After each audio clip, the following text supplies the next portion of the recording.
Hello everyone. हम लोग आगे चल रहे हैं चैप्टर पर, और चैप्टर के अंदर मार्केट में हमने क्लासिफिकेशन ऑफ मार्केट कर लिया था। तो क्लासिफिकेशन ऑफ मार्केट जब करने के बाद अब अपन आगे चल रहे हैं revenue analysis. So guys, revenue analysis है क्या? रेवेन्यू का मतलब होता है वैसे इनकम, ठीक है।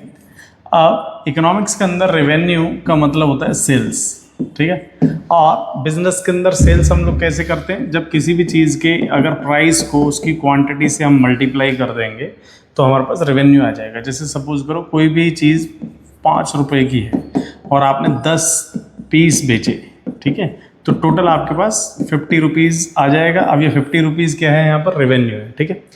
अब इसी चीज़ को हम लोग यहाँ पर देखते हैं डेफिनेशन के पॉइंट पे। द सेलिंग प्राइस, देखिए यहाँ पर ये सेलिंग प्राइस है रिसीव्ड बाय अ फर्म, यानी कि जो एक फर्म को जितना भी पैसा आएगा वो सारा का सारा अपन लोग उसको क्या कहेंगे? सेल्स।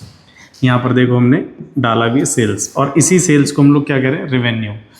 और बिजनेस की टर्म्स में इसको अपन इनकम भी कह देते हैं, ठीक है। So every producer wants to get more profit. एक हर आदमी क्या चाहता है? ज़्यादा से ज़्यादा प्रॉफिट करना चाहता है। And profit is the different of sales and cost. तो भाई ऐसा है कि cost plus profit is equal to sales, यही होता है। अगर आपको प्रॉफिट ज़्यादा चाहिए तो सीधी सी बात आपको सेल बढ़ानी पड़ेगी। सेल बढ़ाएंगे प्रॉफिट बढ़ जाएगा, तो कॉस्ट का तो अपना एक लेवल रहेगा ही ना। तो ये चीज़ हमको ध्यान रखनी है, ठीक है। अब आते हैं बात रेवेन्यू की। तो रेवेन्यू के टोटली 3 टाइप होते हैं, टीआर, एआर और एमआर। टीआर, एआर और एमआर, ये हमको ध्यान रखना पड़ेगा। अभी हम यहाँ पर फॉर्मूला बेस भी बता देंगे, आगे चल के अपन इसको एक्सप्लेन भी कर रहे हैं। सो टीआर मतलब पी इंटू क्यू।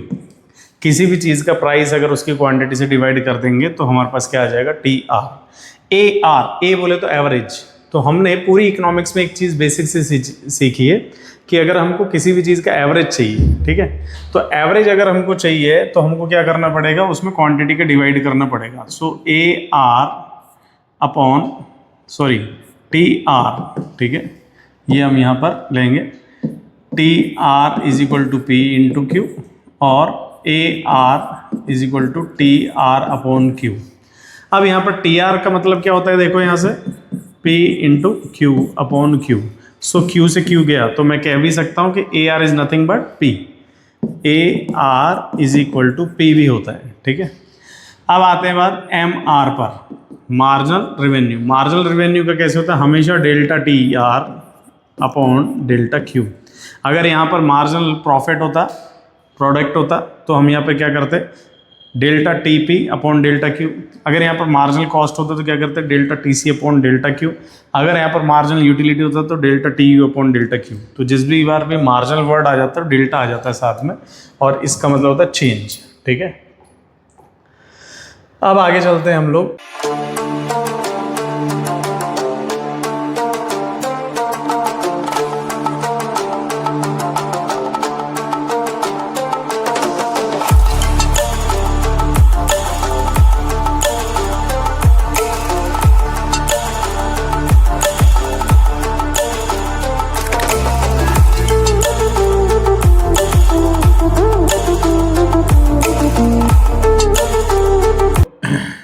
यहाँ पर हम लोग देख भी लेते हैं, इसके फॉर्मूले हमने लिखे भी है। When price of commodity multiplied by the quantity, जब किसी भी चीज़ का प्राइस अगर उसकी क्वांटिटी से मल्टीप्लाई हो जाएगा, it represent the total sale of the firm. तो T R is equal to P into Q, ये बॉक्स में आना था। T R is equal to price into quantity, ठीक है, ये आपको ध्यान रखना है। फिर आते हैं एवरेज रेवेन्यू पर। Average revenue it is also known as per unit revenue, यानी कि हर एक यूनिट पर रेवेन्यू कितनी आ रही है? So T R upon Q. तो ए आर का formula T R upon Q, और यहाँ पे देखो P into Q upon Q, यानी कि क्योंकि टी आर की वैल्यू तो पी इंटू क्यू है, तो ये जब कर देंगे तो हमारा पी आ जाएगा। तो ध्यान रखना, एवरेज रेवेन्यू हमेशा प्राइस के इक्वल होता है। ये कई बार एमसीक्यू में पूछ भी लेता है, ठीक है। Marginal revenue it is the revenue of an additional unit when change in total revenue is divided by the change in quantity. जब टोटल रेवेन्यू में चेंज आता है उसकी क्वांटिटी में चेंज करने से डिवाइड करने पर तो मार्जिनल रेवेन्यू आ जाता है। यानी कि 4 हम लोग यहाँ पर देख भी लेते हैं, 4 यूनिट पर जो टी आर है वो 50 का है, 5 यूनिट पर जो टी आर है वो है 60 पर। अब बात आती है कि 5th यूनिट पर कितना आया। तो भाई देखो 4 यूनिट पर 50 है, 5 यूनिट पर 60 है, ठीक है। तो 5th का डेल्टा टी आर, तो टी आर में कितना चेंज आ रहा है 10 का, और डेल्टा क्यू 4 और 5 एक ही यूनिट का difference 10/1 is equal to 10। So 5th unit का जो रेवेन्यू है वो कितने का हो जाएगा 10 का। तो ये इस तरह से निकाल जाता है, ठीक है। ये फाउंडेशन में जितने भी लोग हैं एसएससी कर रहे हैं या फिर मान लो कुछ सीए फाउंडेशन कर रहे हैं, सीएमए कर रहे हैं, या जहाँ भी इकोनॉमिक्स आती है तो वहाँ पर ये एक बहुत इम्पोर्टेंट होता है, ये जानना बहुत सारे कम लोगों को पता होता है। Relationship between MR, AR and demand elasticity. So elasticity को हम यहाँ पर ई लिख रहे हैं, MR is equal to AR into E -1, यानी इलास्टिसिटी -1 अपॉन इलास्टिसिटी। तो एआर हमने एक न्यूमेरिकल भी कर लेते, एआर की वैल्यू अगर 10 है और इलास्टिसिटी अगर 2 की है तो कैलकुलेट एमआर। सो 10 इंटू 2 -1, इलास्टिसिटी 2 -1 अपॉन 2, यानी कि ये कितना हो जाएगा 10 इंटू 2 -1 1 भाई 10 इंटू 1 अपॉन 2 दैट इज 5। तो ये आ गया मेरे पास एमआर की वैल्यू 5। अब क्वेश्चन में कई बार रिलेशनशिप भी पूछा जाता है कि अगर ई की यानी इलास्टिसिटी की वैल्यू 1 आ गई तो क्या होगा। आप रख के भी देख सकते हैं। यहाँ पर इलास्टिसिटी की वैल्यू अगर 1 होगी तो 1 - 1 0 हो जाएगा, 0 का किसी से भी मल्टीप्लाई होगा 0 आएगा, 0 में किसी भी चीज़ का डिवाइड करेंगे तो 0 आएगा, तो इसलिए M R is equal to 0, ठीक है। और वाइस वर्सा भी क्वेश्चन पूछ सकता है कि अगर एम आर की वैल्यू 0 हुई तो ई कितना होगा, तो 1। आप रख के देख सकते हैं। ई अगर ग्रेटर देन 1 रहेगा, इस फॉर्मूले में आप ई ग्रेटर देन 1 रख के देखेंगे तो आपके पास एम आर की वैल्यू ग्रेटर देन 1 ही आएगी। ई अगर हम लेस देन 1 रखेंगे तो एम आर की वैल्यू हमारे पास लेस देन 1 ही आएगी।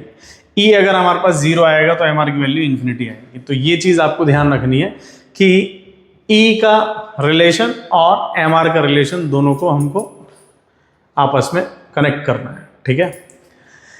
अब आती है बात बिहेवियर प्रिंसिपल, यानी कि principle 1, a firm should not produce at all if TVC are not met. तो ये मतलब बेसिक सा एक क्वेश्चन होता है कि एक फर्म कब तक कंटिन्यू करे। तो भाई ध्यान रखना, it is also known as shut down point. तो भाई मेरे हिसाब से ये थोड़ा सा है ना, मुझे लगता है कि ये टाइपिंग एरर है, ये टीवीसी नहीं है, ध्यान रखना ये एवीसी है। क्यों? क्योंकि फर्म का जो शटडाउन पॉइंट होता है वो एवीसी होता है। हम पीछे चैप्टर में कॉस्ट वाले में पढ़ के आए हैं, देखेंगे आगे कहीं मिलता है कि नहीं। A firm should continue production when TR greater than equal to TVC. तो ये भी हमारा एवीसी आएगा। टाइपिंग एरर के लिए माफ़ी चाहता हूँ, लेकिन ये सही करना है अपन को। अब दूसरा, ये कंडीशंस आ जाती है, ये कंडीशन बहुत काम की है। ये कैसे काम की है? If P less than AVC, अगर प्राइस किसी भी चीज़ का एवीसी से कम है तो इसको अपन शटडाउन पॉइंट कहेंगे। ये अगर P ग्रेटर देन इक्वल है बट लेस देन एटीसी, हाँ एवरेज टोटल कॉस्ट से कम है और उससे ज़्यादा है, तो this situation firm continue the production, यानी कि उस केस में फर्म अपना प्रोडक्शन को कंटिन्यू करेगी। Third, if P is equal to ATC, average total cost, है ना, यानी कि AVC आएगा। यहाँ पर ध्यान रखना, एवरेज टोटल कॉस्ट नहीं, AVC। In this situation, firm earns zero economic profit. It is also known as normal profit. यहां पर फर्म को नॉर्मल प्रॉफिट हो रहा होगा। Sorry, P is equal to ATC की वजह आप है ना ऐसे कर लो, P is equal to AC कर लो, ये ज़्यादा बेटर है। और P greater than AC, ATC की वजह P ग्रेटर देन AC ऐसे रख लीजिए। देखो एक चीज़ तो बताऊं, जहां पर ATC वर्ड यूज है वो AC है, ठीक है। और ये सारा जो खेल हुआ वो इसकी इस वजह से हुआ है कि ये AVC है, ठीक है, कंफ्यूजन नहीं। In this situation firm earn positive economic profit, it is also known as super normal profit. Question क्या बनता है? पहला, P ग्रेटर देन AC तो फर्म को सुपर नॉर्मल प्रॉफिट होगा, P is equal to AC तो firm को normal profit होगा, और P लेस देन AC ऐसे भी याद कर ले तो फर्म को लॉस होगा, ठीक है। P less than AC loss, P equal to AC normal profit. और और P greater than AC super profit. ठीक है, ये आपको याद रखना है। और फर्म का शटडाउन पॉइंट ABC ही होता है, ये भी हमको पता है। जब MC is equal to MR होता है तो वो पॉइंट इक्विलिब्रियम होता है, ये भी हमको याद रखना है। फर्म का maximum profit by expanding output to level of MR is equal to MC, यानी कि जब MC is equal to MR होगा वही हमारा मैक्सिमम प्रॉफिट हो जाएगा। ठीक है, अब यहाँ से क्वेश्चन क्या बन जाता है, इसको मैक्सिमम प्रॉफिट मैक्सिमाइजेशन रूल भी कहते हैं। अगर MR ग्रेटर देन MC है, यानी कि रेवेन्यू ज़्यादा है उसकी कॉस्ट से, तो फर्म जो है produce more because gain is higher. अगर MR लेस देन MC है तो इस केस में प्रोडक्शन जो है क्या होगा, कम होगा, क्योंकि फर्म को लॉस होना शुरू हो जाएगा, कॉस्ट ज़्यादा हो रही है, रेवेन्यू कम हो रहा है। और MC is equal to MR है तो प्रॉफिट मैक्सिमाइजेशन है। तो इस टाइप के क्वेश्चन भी फाउंडेशन पॉइंट पे बहुत काम आ जाते हैं, अदरवाइज ये नहीं आते हैं। ठीक है, नेक्स्ट चल रहे हैं हम लोग प्राइस डिटर्मिनेशन पे, और इसका डिस्कशन हम लोग अपनी नेक्स्ट वीडियो में करेंगे। तो आई थिंक आज के लिए इतना बहुत है और सफिशिएंट है।